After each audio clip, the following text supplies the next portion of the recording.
All right, ladies, so I'm stopping at this church. All you need is some gas in your tank, and you're welcome to go to the churches have a lot of food pantries. You're welcome to go there. Um, but when you feel like, okay, I need some other stuff too, don't be afraid to ask a church. And many of them will have gift cards to help you out. So I was just on some comments on Live Action, and this woman is living in a church, and she's pregnant and she's thinking about abortion, right? And having an abortion can destroy you. It can. So you are better off going to churches. And even if they say, well, we don't help with rent, you can say, well, do you help with gift cards for food or something? Like, I'm in between jobs right now. I don't have work for today. I am working on getting work, but I don't have it for today. So in between times, go ahead and ask for help. This woman is much better off, as I said, to have her baby, even if she's homeless.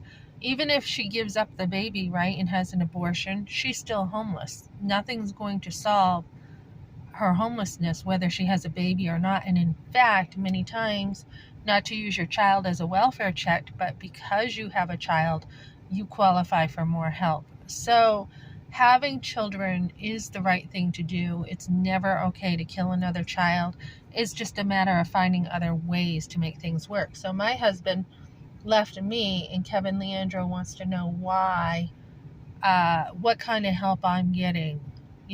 What kind of help are you getting? We need to look and see in your poverty of poverty and make sure that you are not getting anything you shouldn't have, right? That this is sick. This is gross, right? When you qualify for help from churches and they still want to know what your finances look like. But get the help when your husband has left you, doesn't want to send money, doesn't want to take care of his family. Get the help. Do not be ashamed of getting help.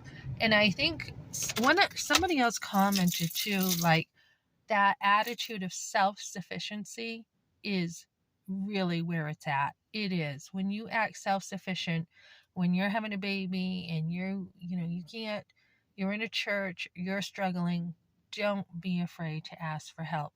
And a lot of people are under the law and they're like, look at me, I pay all my bills on time. This is how my husband's parents are. We pay our bills all the time. Um yeah, we won't get into that. But anyways, my grandmother had 10 kids, right?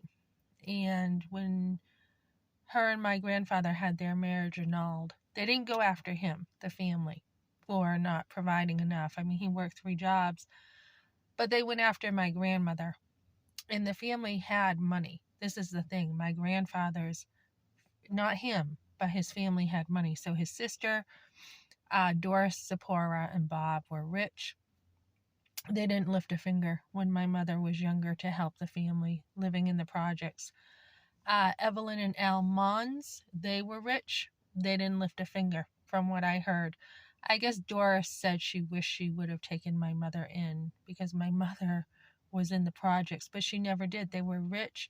My Uncle Jim Kate and Judy Kate, they had money. They didn't really do a whole lot, and instead, they condemned my grandmother for having so many kids.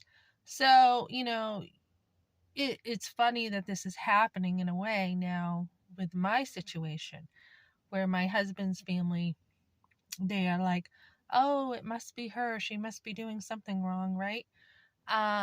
Rather than realizing things happen in life. So whether you have kids or not, when you get on your feet, you know, you can still, you can go through a divorce, you can have an illness. I've seen people get sick and lose everything.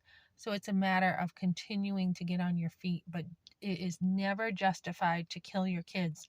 And in fact, many times later on when something happens, it's your kids that are the ones who are, there for you and helping you out.